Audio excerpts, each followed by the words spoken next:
Akafunga kuti baba vake ibenzi, ivo varivo baba vake vakamubereka.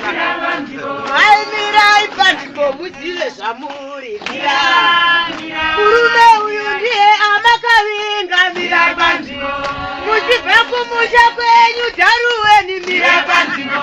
Mwari akakurapa kwazaimuka zvara mwana. Mai mirai ndati mirapa. Kuti baba vataure nevana. Mai vatomira kare musavhiringidza vana. Konguva yavo baba vavachaiwana kupiko. Mirapa nzvimbo.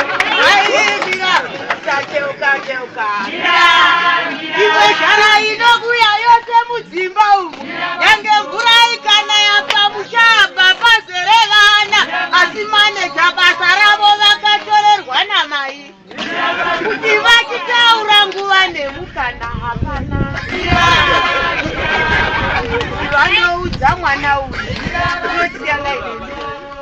Vanoudza mwana sikana echizouzi. Kuti vataure nemukomana. Votokubhura foni yake Teuka.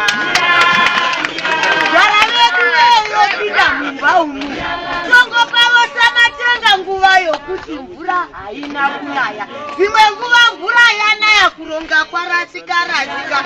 Mai mirai panzvimbo mutateuka. Mira panzvimbo.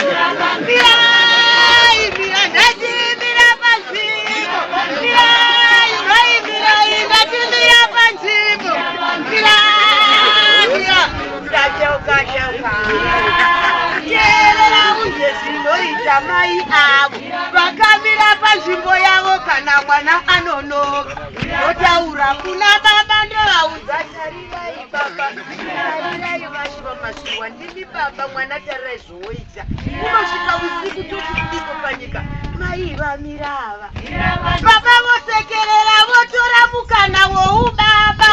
Voratidza kumwana uyu mwana wototongeka. Kumunda votori mvura yonaya.